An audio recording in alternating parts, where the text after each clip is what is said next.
এই মাছটা আমাদের সবার পছন্দ, আমার, আপনার ভাইয়ার, আমার মেয়ের। ওইটা কাটার এত ঝামেলা থাকে না, তাই আমাদের এত পছন্দ। আমরা তো এত কাটাওয়ালা মাছ পছন্দ করি না। আসসালামু আলাইকুম, আমি শাহিমা চলে আসলাম আপনাদের মাঝে নতুন একটি ডেইলি ব্লগ নিয়ে। মূলত আজকে রান্না করব পাঙ্গাস মাছ ভুনা করব আর ডিম ভুনা করব, মাছের ডিম যেটাকে বলে আর কি। এদিকে কাঁচামরিচ, টমেটো, পেঁয়াজ কেটে নিলাম। কড়াইয়ের মধ্যে তেল গরম করে পেঁয়াজ দিয়ে লাল লাল করে ভেজে নিতেছি। পেঁয়াজ ভাজা শেষ হলে মশলা দিয়ে দিব।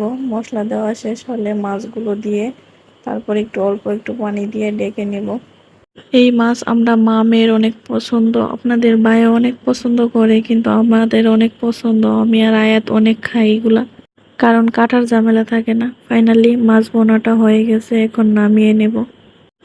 তারপর আরেকটা কড়াই বসিয়ে ওইটার মধ্যে তেল দিয়ে পেঁয়াজ দিয়ে দিলাম। এটা কষিয়ে কিভাবে তেল পেঁয়াজ দিয়ে মশলাগুলো ভুনে নিব। তারপর ডিমগুলো দিয়ে হালকা একটু পানি দিয়ে ঢাকনা দিয়ে রেখে রেখে দেব। ফাইনালি ডিম বোনাটা হয়ে গেছে। এদিকে আমি হাঁড়িতে ভাত বসিয়ে দিছি। ভাতটা বেশিরভাগ কুকারেই রান্না করি, কারণ কুকারে রান্না করলে অনেক ভালো হয়, তাড়াতাড়ি হয়। ভাতটা বসিয়ে দিয়ে এসে কয়েকটা থালা বাটি ছিল, ওইগুলো মেজে নিলাম। তারপর ধুয়ে নিতেছি। রান্না করতে গেলে তো অনেক কিছুই ময়লা হয় বরে, তারপর এগুলো সব ক্লিন করে নিলাম। আর বাসার 2 দিন যাবত আমার শাশুড়ি নেই, তাই সব কিছু একা একা করতে হয়।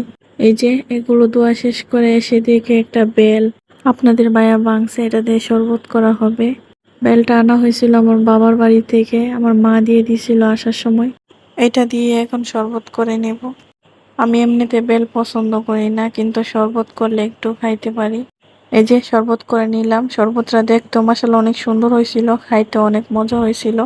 তারপর টেবিলটাকে একটু মুছে নিলাম, একটু ক্লিন করছি, এটার মধ্যে অনেক ময়লা পড়েছিল।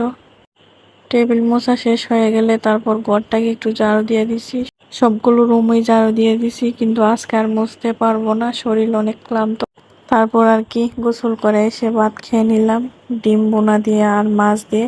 এদিকে মেয়েকেও আবার ভাত দিয়ে বসাইছি, ও নিজে নিজে খাইতেছে আর মোবাইল দেখতেছে। তো আজকের ভিডিওটি এই পর্যন্ত। যারা যারা এখনো আমার পেজটিতে ফলো দেন নাই, তাড়াতাড়ি ফলো করে।